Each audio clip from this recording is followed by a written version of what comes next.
El fútbol se ha visto envuelto en diferentes tipos de polémicas a lo largo de la historia, desde todas las sensaciones placenteras que puedan existir hasta convertirse en la peor cara de la humanidad. Actualmente parece como si una no puede existir sin la otra. La gente parece alegrarse con un gol, una victoria, un campeonato, pero también se divierte degradando, insultando y hasta violentando por todos los medios posibles. La pregunta es, ¿por qué?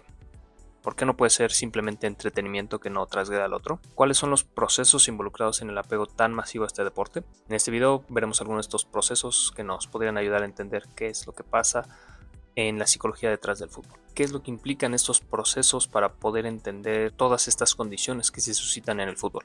Entonces, empecemos. Después de esta introducción, pues más que nada, para especificar lo que se va a hablar en este video, pues condiciones psicológicas, elementos que dan lugar a determinadas situaciones en el contexto futbolístico, en el contexto de este deporte, específicamente más orientándonos hacia la violencia o hacia, precisamente como decía, transgredir a la otra persona. Entonces, precisamente para esto vamos a empezar un poquito con un contexto histórico, cómo se ha desarrollado, muy brevemente, únicamente como para, pues sí, precisamente contextualizar de lo que vamos a hablar. Y bueno,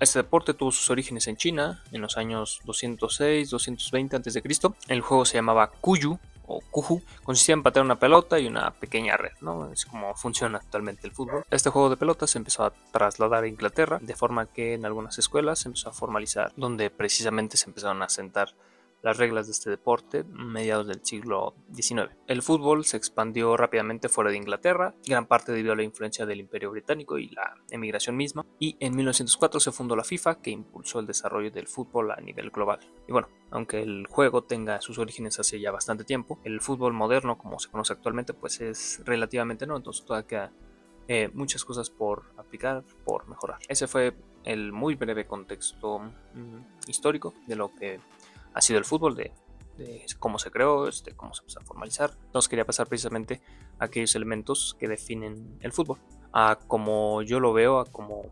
he investigado un poco. Entonces, primero que nada me gustaría ver que es entretenimiento. Pues sí, antes que nada el fútbol es un show, o sea, se creó precisamente para desaburrir a la gente en dado momento, ¿no? Entonces es entretenimiento, precisamente la gente se entretiene al ver el deporte. Segundo, también creo que es una competencia, existe cierto tipo de confrontación, de comparación, y pues sí, está sujeto a la competencia como cualquier otro deporte, porque involucra el deseo de retar, de competir y ganar precisamente. El fútbol también es estrategia, no es como su definición más adecuada, pero sí interviene cierta estrategia, ¿no? Donde el que tenga mejor estrategia va a ser el que dominará ciertos aspectos. Entonces sí, el fútbol creo que es parte estratégica. El siguiente punto sería, ¿el fútbol es un arte? ¿Podemos considerarlo arte? Pues es algo debatible, ¿no? ¿Qué consideras arte? ¿Qué se considera arte? Y si es arte, ¿es un arte bello? ¿Es un arte feo? Pues tiene sus momentos, ¿no? Momentos en que podrías decir, es arte porque produce ciertas sensaciones que son producto humano. Una jugada, por ejemplo, pues se puede considerar arte. Una jugada vistosa, pues se podría considerar arte, ¿no? Un arte bello. Pero, por ejemplo, si vemos violencia, vemos golpes, pues podremos considerar que es arte feo o arte no bello. En el ejemplo de arte como una pintura, pues existe arte que depende de la persona, ¿no? Pero usualmente o generalmente es bello para la mayoría de personas, y arte que para la mayoría de las personas es arte feo. Como por ejemplo estas dos imágenes que estarán viendo, para la mayoría de la gente le puede ser fácil catalogar lo que es bello y lo que es feo, ¿no? Pero pues precisamente sigue siendo arte, ¿no? Es esencia de la producción humana. Por último, ¿el fútbol es psicología? Yo creo que sí, porque entran factores en la mentalidad de los jugadores, de entrenadores, de afición. Entonces, bueno, creo que en cualquier actividad que involucre actividad humana, creo que puede entrar la psicología cuando sea. Entonces sí, el fútbol es psicología, intervienen muchísimos factores que son los que veremos a continuación en un intento de explicar por qué el fútbol es tan seguido masivamente en el mundo. Por ejemplo, aquí en México el fútbol es el deporte más visto. Bueno, depende de la zona. Si estás más al norte, tal vez será otro deporte. Pero bueno, más en la zona centro, y en general es el deporte más visto, el más seguido por la gente. Entonces, pues sí, el fútbol aquí es muy consumido. Y creo que en la mayoría del mundo es el deporte que domina. Entonces, lo pertinente sería describir aquellos elementos sobre el anclaje al fútbol, elementos psicológicos que hacen que nos enganchemos a este deporte. Entonces, el primer elemento, esta idea la saqué de otra persona, de Diego Rusarín con Roberto Martínez, si no mal recuerdo, donde explicaba que la política es guerra por otros medios y el fútbol es política por otros medios. ¿A qué me refiero con esto? La guerra es un concepto pues muy antiguo, ha existido pues prácticamente desde las primeras civilizaciones humanas, en las que precisamente existen bandos y existe un conflicto de intereses o de ideologías, lo que sea. Para resolver estos conflictos pues existe la violencia, un sinfín de violencia, todo lo que se puedan imaginar, eso es la guerra. Y entonces de aquí surge la política como un medio pacífico para mediar estas diferencias, estos conflictos que existen entre estos bandos.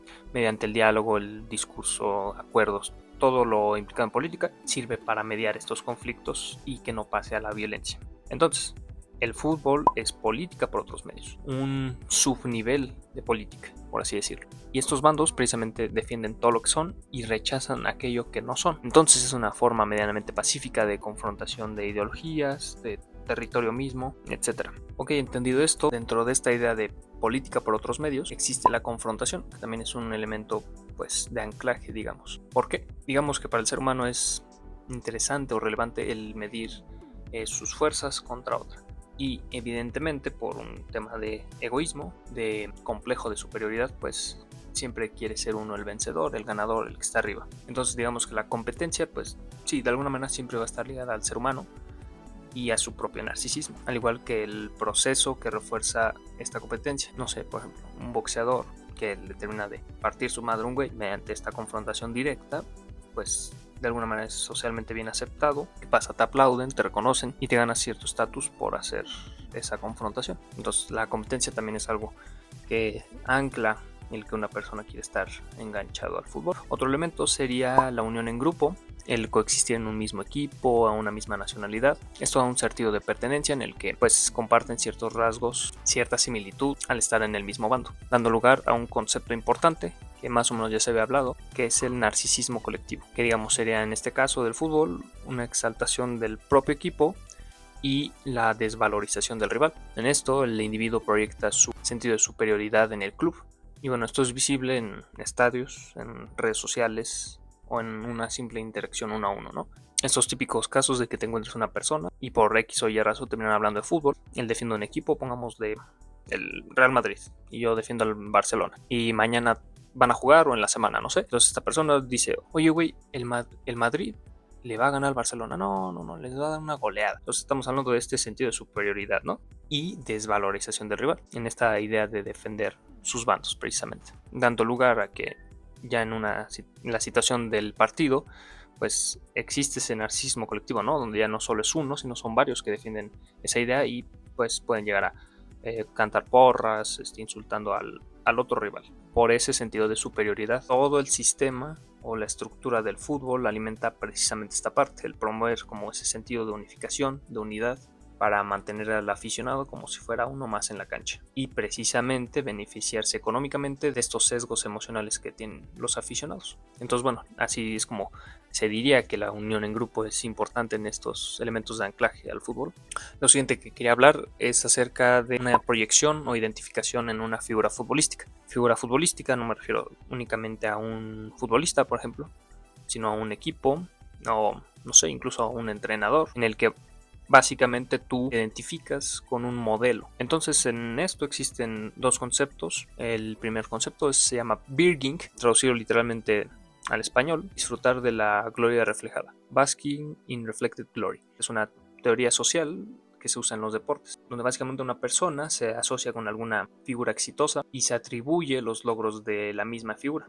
Sintetizándolo, el éxito de la otra persona se convierte en el propio. Y para esto quería resaltar un ejemplo muy importante y muy famoso, que es Cristiano Ronaldo, esta figura futbolística, este modelo, que muchísimas personas, hay toda una cultura sobre la gente que admira a Cristiano Ronaldo. Es muy fácil responder el por qué. Porque es exitoso, porque es guapo, porque tiene dinero, porque físicamente es lo que todos desearíamos tal vez, tiene familia, sus valores, su mentalidad sobre todo. Entonces, claro, son cosas que todas las personas desearían. O sea, aquí existe una proyección donde uno no tiene y básicamente lo vemos en las demás personas como algo que quisiéramos tener. Y claro, cuando Cristiano Ronaldo gana un campeonato, un nuevo récord, todo eso uno tiende a atribuírselo, ¿no? Como si fuera su propio éxito. El otro concepto es corfing, que traducido literalmente es desprenderse del fracaso reflejado, lo contrario de lo que vimos de Birging, que básicamente sería desasociarse los fracasos de la figura futbolística. Si hablamos de Cristiano Ronaldo, entonces cuando pierde decimos, no, pues Cristiano Ronaldo pasó esto, perdió él, ya no perdí yo, ¿no? Ya no me atribuyo ese fracaso porque pues ¿quién se querrería atribuir un fracaso que no es suyo? Únicamente las cosas buenas, la gloria, las victorias. Y no solo se puede hablar de una figura futbolística que sea un jugador como Cristiano Ronaldo, también se puede hablar de un equipo.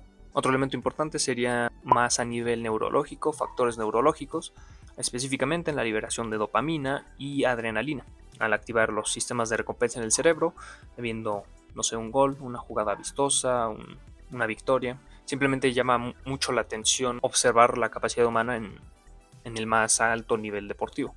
Por eso hay mucha gente que, aunque no le gusta el fútbol, pues le gusta ver una final de Champions, le gusta ver la final de un mundial, porque pues, es la máxima capacidad humana.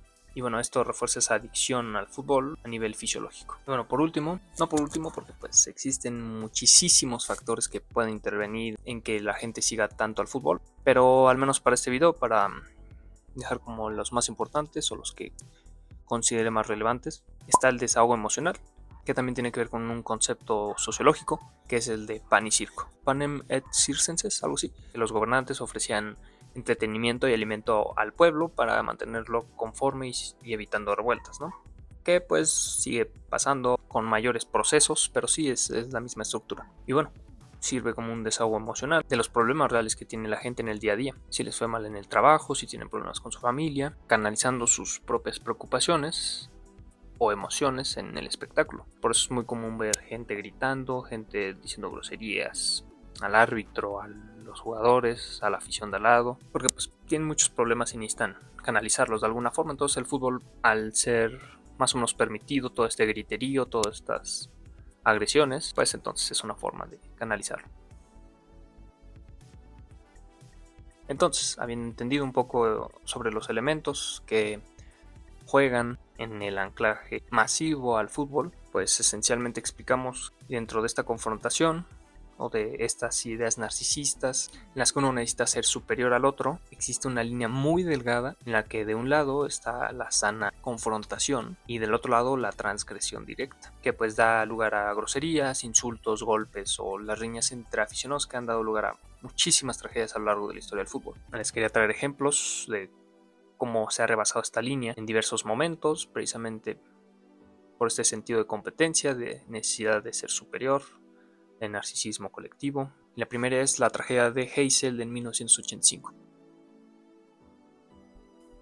Ocurrió en Bruselas, Bélgica, durante la final de Copa de Europa entre Liverpool y Juventus. La tensión entre los hooligans ingleses y los ultras italianos ya era alta antes del partido, y la infraestructura del estadio contribuyó a la tragedia. Momentos antes del partido, hinchas de Liverpool cargaron contra los aficionados de la Juventus, y en un intento desesperado por huir, los aficionados se amontonaron contra un muro deteriorado, el cual colapsó por la presión y dio como resultado 39 personas muertas y más de 600 heridas. A pesar de lo sucedido, el partido se jugó y la Juventus ganó 1-0. Tras los hechos, los clubes ingleses fueron expulsados de competiciones europeas por 5 años y específicamente Liverpool por 6 años. Aquí principalmente lo que falló fue la infraestructura del estadio, pero si no hubiera existido esa confrontación, esa riña entre los aficionados previo al partido, en el mismo partido, pues no hubiera dado lugar a que las personas se conglomeraran en la parte del estadio y que se cayera el muro, que dio como resultado 39 personas muertas, o sea, no es cualquier cosa, y más de 600 personas heridas. Imagínate ir a un partido de fútbol donde simplemente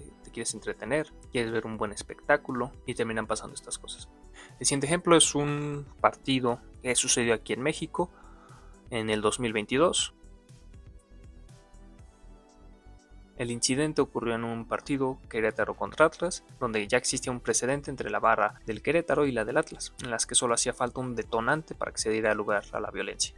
A lo largo del partido fueron incurriendo en la confrontación de ambos bandos de aficionados, hasta que en determinado momento del juego, múltiples personas, familias, niños, mujeres, tuvieron que ingresar a la cancha por su seguridad. Desafortunadamente la violencia no se detuvo en las gradas, sino que llegó al campo dejando 26 personas heridas y no se registraron fallecidos según informes gubernamentales. Aunque existe mucha polémica sobre lo último, donde en múltiples videos se puede observar gente totalmente inconsciente o en estado totalmente grave, sugieren que no solo hubo personas heridas, sino que hubo gente fallecida en este incidente. Situación muy parecida a la del anterior ejemplo, la línea delgada que existe, en este caso solo faltó un detonante, un pequeño detonante, una pequeña confrontación entre las barras para que se diera toda la violencia que hubo. Si tienen oportunidad de verlo en YouTube, hay múltiples videos donde se puede observar a la gente pateando a gente inconsciente, agarrando de palos, un hecho verdaderamente trágico que pues sucedió aquí en México desafortunadamente y pues dio de qué hablar en su momento. El siguiente ejemplo, también más o menos reciente, ocurrió un 24 de noviembre de 2018, antes de la final de Copa Libertadores entre River Plate y Boca Juniors en Buenos Aires, Argentina. Del mismo modo, la tensión entre ambas hinchadas ya era alta, pues era la primera vez que se disputaba una final entre los dos equipos más grandes del país. El evento sucedió cuando el autobús de Boca se acercaba al estadio, fue atacado con piedras, botellas y gas pimienta por hinchas de River. Como resultado, varios jugadores de Boca, como Pablo Pérez y Gonzalo Lamardo, sufrieron heridas y problemas respiratorios. El caos se extendió a las afueras del estadio, donde hubo enfrentamientos entre la policía y los hinchas. Debido a la gravedad de la situación, el partido fue suspendido y tras días de incertidumbre, la Conmebol decidió trasladar la final a Madrid, donde River ganó 3-1 en el Bernabéu. Misma situación, pero ya no solo fue confrontación entre los hinchas, sino ya directamente a los jugadores. Y volvemos a incurrir en lo mismo. De un lado está lo sano, la sana confrontación. Puedes gritar groserías, puedes cantar porras para intimidar al otro rival, pero precisamente la línea es muy delgada entre eso y lanzar piedras, agarrar de palos a la gente, de golpes, el gas pimienta. Y digo yo, ¿qué necesidad hay de hacer todo esto? Entonces, con estos ejemplos vamos a observar cómo la delgada línea se transgrede muy fácilmente. Así como estos ejemplos que di, existen muchísimos, se pueden investigar. Partidos donde hubo muchísimos más muertos por temas políticos que se metieron al fútbol, como ya veníamos diciendo, es política también, y sin importar que sea así violentar a otro ser humano, únicamente por defender un bando, un equipo de fútbol. Y bueno, dentro de esto me gustaría dejar una reflexión para los que están viendo el video. Claro que el fútbol es bello, personalmente me gusta, es algo que disfruto, es algo que últimamente ha cambiado mi forma en que lo consumo, ya que dejamos involucrar sentimientos profundos y depositamos muchísima esperanza en el deporte, en una institución, en un jugador, en un entrenador. Y pues es con la esperanza de que las cosas puedan ir mejor. Y no solo en el contexto futbolístico, sino en la vida. Poder sentir alegría, pasar un buen rato con la familia, en el día a día de cualquier persona. Pero creo necesario el que reflexionemos si realmente vale la pena estar tan involucrados emocionalmente en este deporte. Si es posible disfrutarlo solo como entretenimiento, sin tener que llegar a estos extremos que hemos visto. Y pues no lo sé, habrá que mejorar mucho como personas, empezando por uno mismo. Les digo yo, antes era muy metido con el fútbol, de los que lloraban si veían a su equipo perder o se hacía un mal día si perdían, si el equipo no iba bien, tú no ibas bien. Entonces creo yo qué necesidad había de esa parte. Cuando se puede observar únicamente como un entretenimiento, sí puedes dejar ciertas emociones, la pasión es parte clave, pero creo que existen límites y no creo que transgredir, violentar o ofender a otra persona no es lo correcto, no es lo sano. Al menos es lo que pienso. Entonces, si este video ayuda a entender esos procesos psicológicos que juegan en el fútbol, pues me gustaría que los analizaras, que profundizaras en ti mismo, si consumes el deporte, si tienes a un conocido, un familiar que esté así de metido, que le puedas hacer ayuda a razonar, oye, es necesario que estés aquí y así, no sé, creo que se podrían mejorar muchas cosas. Y pues bueno, ese fue el video en la nueva sección Psicología detrás de, donde pues básicamente analizaremos esos factores psicológicos que juegan en distintos ámbitos. En este caso fue el fútbol, pero no sé, puede ser cualquier tipo de cosa. Como dije, la psicología entra en todo proceso humano. Entonces es interesante analizar e investigar todo esto. Gracias por ver el video y pues bueno, ayudaría a que compartieras. Ya tengo un micrófono, creo que se escucha mejor. Por ahí un temas de ladrillos de perros que pues no puedo controlar, pero pues es lo que hay. Y nada, muchas gracias por el video y pues, a pensar.